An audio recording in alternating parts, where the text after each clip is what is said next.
Bonjour à tous. J'ai pensé faire une chronique aujourd'hui pour parler un peu de l'état de la situation de l'économie québécoise. On va parler de l'économie aussi du Canada, parce qu'évidemment, ça a des ramifications. Donc, sans plus tarder, j'irai immédiatement, moi, dans cette présentation-là pour vous parler un peu de ce qui devrait nous attendre en 2023, parce que beaucoup de gens ont vraiment une certaine inquiétude au niveau d'un point de vue de ce qui nous attend pour 2023. On le sait, l'inflation, ça a été, entre autres, l'une des thématiques cette année. Ce qui s'est passé, c'est que certains disaient que les banques centrales ont pris du retard. Et là, cette année, on s'est rattrapé. On a eu des hausses jumbo de taux d'intérêt partout sur la Terre, mais en particulier aux États-Unis puis au Canada.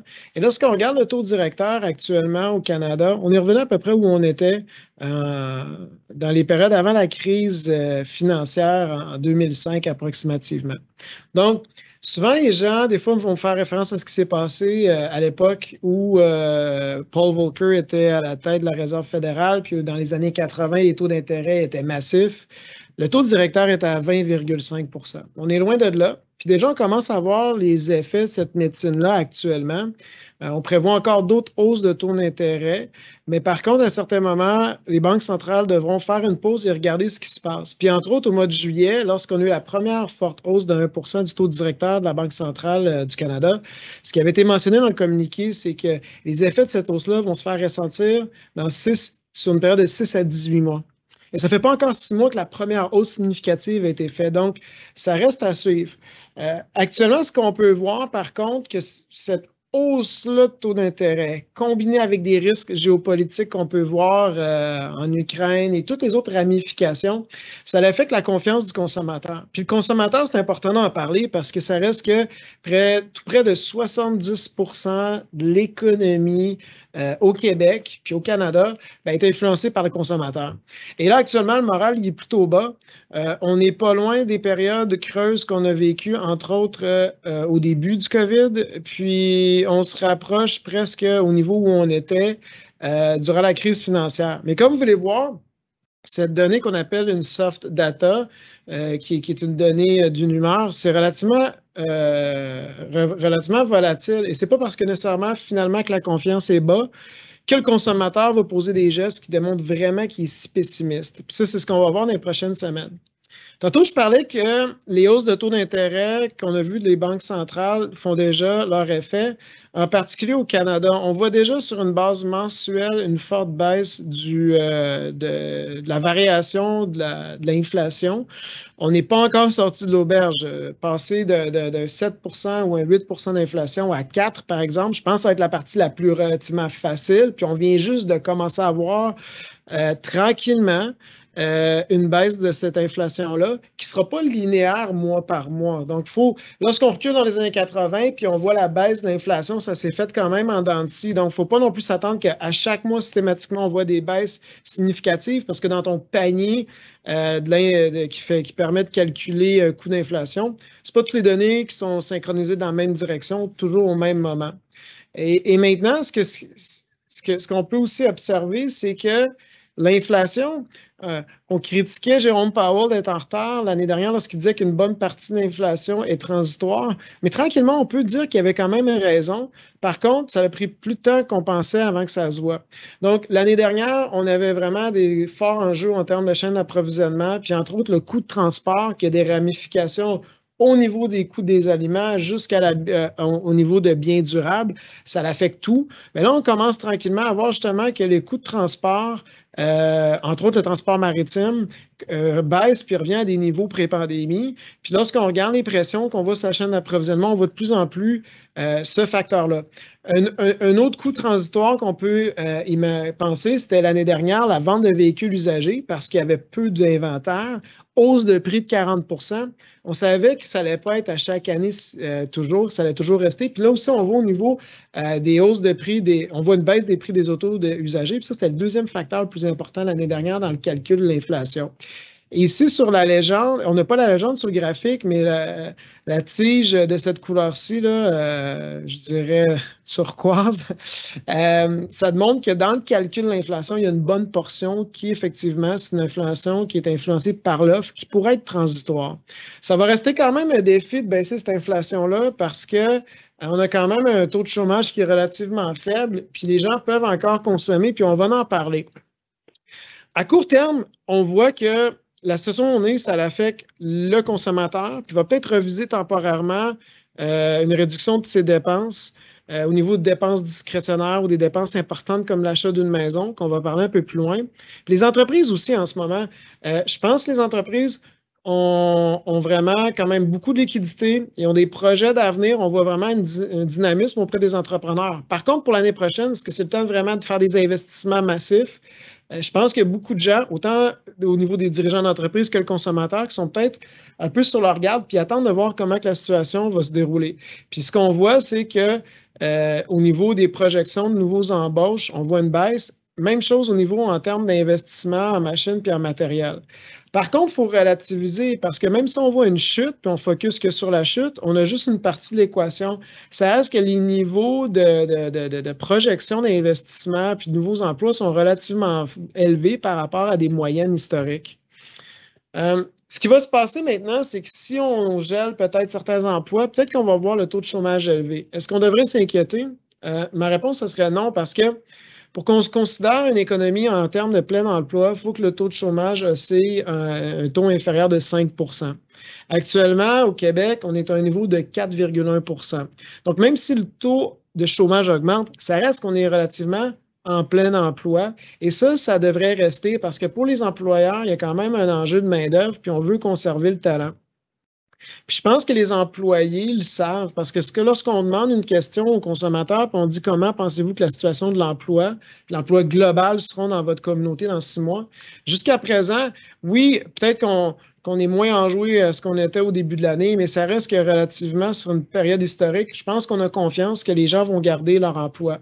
Donc, dans un environnement où on a une hausse de taux d'intérêt, oui, ça va affecter le consommateur, puis il va peut-être revoir certains postes budgétaires, surtout les dépenses discrétionnaires, mais ça reste que si tu as un emploi, puis tu es capable de vivre, d'obtenir même certaines augmentations salariales, bien, tu vas continuer de consommer. Ce qui fait que la théorie d'un atterrissage en douceur peut être encore considérée, ou si on parle d'une récession, il faut nuancer entre une récession technique où on a un ralentissement du PIB, puis une forte récession où on voit le taux de chômage grimper dramatiquement.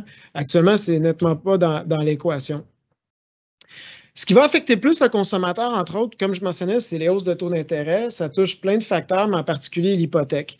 Donc, actuellement, le consommateur, depuis plusieurs années, est habitué d'avoir contracté des hypothèques qui vont arriver à échéance dans les prochaines années à des taux qui oscillent entre 2,5 et 3,5 %. Par contre, les taux actuels, puis les taux qui sont nettement supérieurs à ça, donc certains consommateurs qui ont des taux fixes, ils vont vivre des échéances. Au taux actuel, ils vont peut-être avoir des surprises, puis ça va affecter évidemment le budget. Faut nuancer là aussi parce que peut-être des fois on s'imagine que tout le monde est endetté jusqu'aux oreilles, puis ça va créer un fort ralentissement économique. Qu'est-ce que les chiffres disent? Au niveau du Canada, 37 % de la population est en loyer et 28 % de la population est propriétaire d'une résidence, par contre, n'a pas d'hypothèque. Donc ici, on regarde, c'est approximativement une 30 %, un peu plus de 30 % de propriétaires de résidences qui ont une hypothèque qui vont être affectés par ces hausses-là. Là encore, certains ont des taux variables, certains d'autres ont des taux fixes, et ce n'est pas tout le monde qui a les mêmes postes budget, la capacité d'encaisser ces hausses de taux, mais il ne faut pas penser que l'impact de la hausse de taux d'intérêt est généralisé à toute la population. Surtout que le consommateur canadien, au niveau de ses dépôts bancaires et ses liquidités, est en bonne posture parce qu'on a vu que depuis la crise du COVID, les dépôts bancaires sont nettement supérieurs à la tendance qu'on pouvait voir historique. Donc, il y a un énorme écart. Et là, certaines personnes peut-être vont me dire, ouais, mais avec 7 % d'inflation, ton dépôt bancaire, il vaut moins cher qu'il valait aujourd'hui. D'accord, si on le prend en considération, ça reste que le taux de dépôt bancaire réel ajusté à l'inflation est quand même supérieur à sa moyenne. Donc, on a un consommateur qui n'est pas nécessairement, c'est pas nécessairement tous les consommateurs qui vont subir les hausses de taux d'intérêt sur les hypothèques. On a un consommateur qui travaille, qui va conserver son emploi, et un consommateur qui a des liquidités. Les hausses de taux ont un impact, je ne dis pas le contraire. Cependant, il faut relativiser. Et ça reste qu'au Québec, on fait preuve de bonne posture parce que malgré toutes ces conséquences, jusqu'à présent, le taux d'épargne au Québec est supérieur à sa moyenne canadienne. Aussi, une autre bonne nouvelle au Québec, c'est l'endettement des ménages. Évidemment, le prix des maisons est inférieur, puis on va voir des données à ce sujet-là, mais au Québec, on a un niveau d'endettement des foyers au Québec qui est plus avantageux que la moyenne au pays. Même chose pour le prix du logement, puis ça a une relation intime avec le taux d'endettement. Lorsqu'on se compare, on se console. Lorsqu'on regarde les centres métropolitains principaux à Vancouver, à Toronto, on voit que récemment, les prix restent toujours dispendieux. Puis lorsqu'on conjugue les nouveaux taux hypothécaires, bien, la capacité de paiement pour une résidence, malgré les baisses de prix qu'on a surtout vues dans la région ontarienne, ça reste quand même cher. Puis si on compare la région de Montréal par rapport à la moyenne canadienne, on est quand même encore aujourd'hui bien positionné. Maintenant, on peut se poser la question, les prix des maisons ont pris des valeurs phénoménales durant le COVID. Il faut se rappeler, peut-être que c'était sur un volume transactionnel inférieur. Donc, il faut relativer, est-ce que c'était vraiment le marché qui montait dans son ensemble ou c'est quelques transactions qui ont augmenté les moyennes? C'est la première réflexion. Puis aujourd'hui, est-ce que ma maison va garder sa valeur ou elle devrait perdre la valeur par rapport à l'année dernière ou le sommet qu'on a eu cet hiver? Bien, la réponse, on le voit déjà, c'est que le principal facteur qui influence le prix d'une résidence, c'est le coût d'emprunt parce que le secteur résidentiel, en général, le consommateur va aller avec sa capacité de paiement. Donc, si un consommateur a un budget de 2 000, 3 000, peu importe, dollars par mois, bien, il va regarder c'est quoi sa capacité d'emprunt, puis c'est ça qui va influencer la valeur de son hypothèque. Donc, bien entendu, plus que le taux d'intérêt est élevé, plus que ton hypothèque va être petite pour le budget mensuel que tu peux te permettre. Et ce qu'on voit actuellement, c'est que le pouvoir d'achat, évidemment, au Québec est en train de baisser et au Canada à cause des hausses de taux qu'on voit puis qui vont se poursuivre encore pour la fin de l'année. Qu'est-ce que ça a eu comme résultat? Ben, c'est qu'en ce moment, les gens disent, sais-tu quoi? Je vais garder ma maison parce que je ne vais pas aller me réhypothéquer pour acheter une autre résidence. Puis on voit le volume des transactions à la baisse. Et là, ce qu'on voit, c'est que tranquillement, peut-être qu'on va tomber dans un marché d'acheteurs. Parce que actuellement, ce qu'on voit, c'est qu'il y a une tendance d'avoir le même niveau d'inscription qu'on a eu dans les moyennes historiques depuis 2010. Pendant ce temps-là, on voit des chiffres de vente. Là. Ce qu'on devrait voir tranquillement, c'est que le nombre d'inscriptions en fin de mois a augmenté. Donc, l'inventaire a augmenté. Ça va devenir un marché qui est plus favorable pour l'acheteur. Et entre autres, on le voit déjà, en septembre, on voit des baisses de prix au pays. Les prix, évidemment, la baisse la plus vertigineuse, on le voit, c'est dans les endroits où il y avait de la spéculation, de l'exagération au niveau des prix immobiliers. On pense principalement à Toronto. Montréal aussi affiche une baisse, mais nettement inférieure à son comparable à Toronto. C'est la même chose pour diverses villes à travers le Canada. On voit que les villes ontariennes particulièrement ont été beaucoup affectées avec les baisses. Si on compare le sommet qu'on a eu au mois de février 2020, juste avant, pas nécessairement le sommet, mais si on compare à février 2020 jusqu'à septembre. Et du côté de notre province, on voit la ville de Québec, Trois-Rivières, Montréal, sont des villes où les baisses ont été relativement moins élevées que ce qu'on peut voir en moyenne dans les grandes villes au Canada et particulièrement en Ontario. Ce facteur-là, si on le conjugue l'ensemble, ce qu'on peut voir actuellement, c'est que si on demande aux consommateurs, est-ce que tu penses que tu vas faire un achat important, que ce soit une maison, une rénovation ou autre, actuellement, le consommateur, qu'est-ce qu'il fait? Comme je parlais comparativement aux dirigeants d'entreprise, il se met sur les lignes de côté pour voir comment que les choses vont se passer. Donc, actuellement, le consommateur, il reste quand même dans une posture où il peut absorber ce qu'on vit actuellement comme hausse de taux d'intérêt. De là, par contre, à continuer sa consommation comme il l'a fait dans les dernières années, j'en doute. À moyen terme, qu'est-ce qui est avantageux au Canada? Parce que on peut voir que 2023, ça va être une année, je pense qu'on peut quand même voir des facteurs qui raisonnablement nous amènent à croire que le consommateur et les entreprises peuvent passer à travers les impacts de ce qu'on a vu jusqu'à présent. Puis à moyen terme, qu'est-ce qui fait qu'on pourrait être optimiste devant certains défis auxquels on devra faire face? Un point que je voulais revenir, c'est au niveau de l'immigration.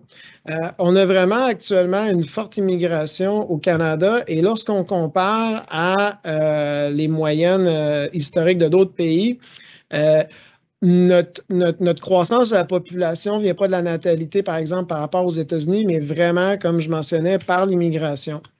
Les projections, ce qui fait, c'est que ce qui nous amène à croire, c'est que le Canada va avoir vraiment la plus forte croissance de la population dynamique au niveau du marché du travail de 25 à 54 ans dans tous les pays du G7, population de 25 à 54 ans. Donc ça va vraiment nous permettre de mieux tirer notre épingle du jeu par rapport aux autres pays.